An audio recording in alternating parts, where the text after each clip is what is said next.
Boleh tidak menjanjikan bunga? Boleh. Boleh tidak memberikan keuntungan? Boleh. Boleh tidak bekerja sama? Boleh. Menjanjikan keuntungan? Boleh. Membungakan uang? Boleh.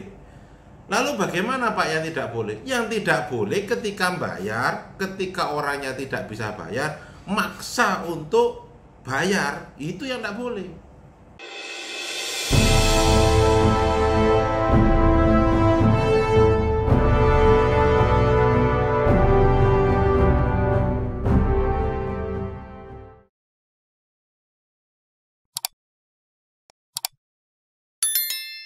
Masih dengan saya Ahmad Junaidi.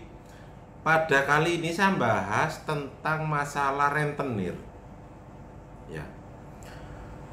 Nih pertanyaannya ya, Pak Junaidi, apakah rentenir bisa dilaporkan ke polisi? Sebenarnya pertanyaannya itu simpel teman-teman sekalian, tetapi agak panjang pembahasannya. Yang pertama begini, dalam peraturan terkait dengan masalah utang perutangan ini, itu agak ambigu sedikit, karena ada banyak tumpang tindih aturannya. Saya kasih contoh. Saya bahas dulu kontraktualnya. Jadi kontraktualnya kan ada A dan B ini sepakat untuk utang perutangan duit. Boleh tidak menjanjikan bunga? Boleh. Boleh tidak memberikan keuntungan? Boleh. Boleh tidak bekerja sama? Boleh. Menjanjikan keuntungan? Boleh. Membungakan uang? Boleh. Lalu bagaimana Pak yang tidak boleh? Yang tidak boleh ketika bayar, ketika orangnya tidak bisa bayar, maksa untuk bayar, itu yang tidak boleh. Jadi tidak boleh. Dasarnya apa? Dasarnya itu nanti akan masuk ke pidana, yaitu pemerasan.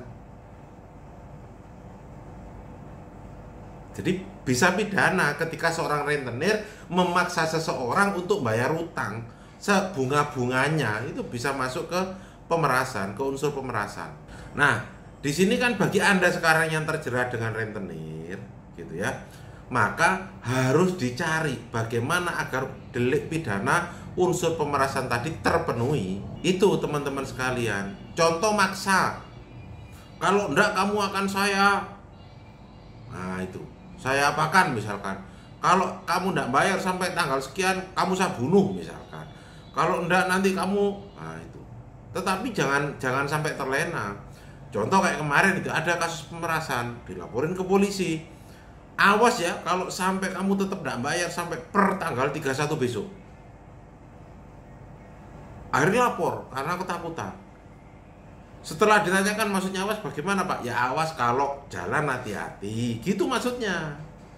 Ini kan jadi absurd lagi gitu ya. Jadi bagi Anda yang rentenir hati-hati juga. Jangan sampai Anda emosi, nagih utang terjebak di situ. Itu satu aspek, satu sisi. Nah, sisi yang lain, bagi rentenir itu ada satu ketentuan. Jadi kalau menghimpun dana masyarakat itu tidak boleh dalam undang-undang perbankan. Ya, dalam undang-undang perbankan tidak boleh menghimpun dana dari masyarakat, itu tidak boleh. Tetapi kita lihat arisan. Boleh tidak arisan? Boleh. Tanpa badan hukum boleh apa tidak? Boleh. Arisan RT misalnya. Itu boleh. Arisan RW boleh.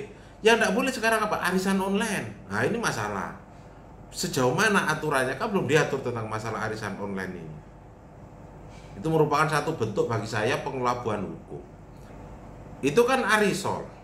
Nah, kalau dalam undang-undang perbankan jelas dilarang menghimpun dana dari masyarakat tanpa izin dari menteri. Itu jelas. Lalu bagaimana dampaknya? Ada pidananya. Yang jadi masalah rentenir itu tidak menghimpun dana dari masyarakat, tetapi kan nagih utang. Berbeda. Jadi pola pikirnya berbeda, sudut pandangnya berbeda, peristiwa hukumnya juga berbeda. Itu teman-teman sekalian. Nah, ada lagi diatur, yaitu apakah orang yang menghutangkan uang kepada orang lain itu harus badan hukum. Itu juga tidak ada aturannya, karena orang perorangan bisa saling utang-mengutang. Wong kita utang di warung aja, beli rokok boleh, beli gula boleh, beli beras boleh. Dan di situ kalau cash Misalkan 10.000, kalau enggak cash utang bayar akhir bulan 11.000. Di situ kan berarti ada bunga ketika orang beli cash beras 10.000, bayar akhir bulan 11.000. Berarti kan ada bunga senilai 1.000 dengan kompensasi tempo, dengan kompensasi waktu. Berarti kan ada bunga. Itu teman-teman sekalian. Nah, apakah boleh? Boleh. Nah, jadi dalam konteks rentenir ini sangat sulit untuk kita pidanakan, untuk kita laporkan ke polisi terkait dengan masalah utangnya. Tetapi yang bisa masuk adalah perilakunya, yaitu pemerasan. Sebagaimana pemerasan itu diatur di pasal 368 KUHP. Jadi jelas. Nah ini, kita coba saya bacakan ya. Barang siapa dengan maksud hendak menguntungkan diri sendiri atau orang lain dengan melawan hak, memaksa orang dengan kekerasan atau ancaman kekerasan. Jadi ancaman kekerasan supaya orang itu memberikan barang yang sama sekali atau sebagian termasuk punya orang itu sendiri, kepunyaan orang lain, atau supaya orang itu membuat utang atau menghapus piutang, dihukum karena memeras dengan hukuman penjara selama-lamanya 9 tahun. Nah, ini pasal pemerasan. Nah, itu pasal tentang pemerasan. Jadi kalau kita lihat unsur tindak pidananya adalah harus ada pemaksaan, memaksa orang, nah itu dengan kekerasan atau ancaman kekerasan. Ini yang harus teman-teman lihat. Kalau itu muncul, laporin polisi, nanti negosiasi di kepolisian, gitu ya. Oke, semoga bermanfaat video tentang masalah rentenir ini.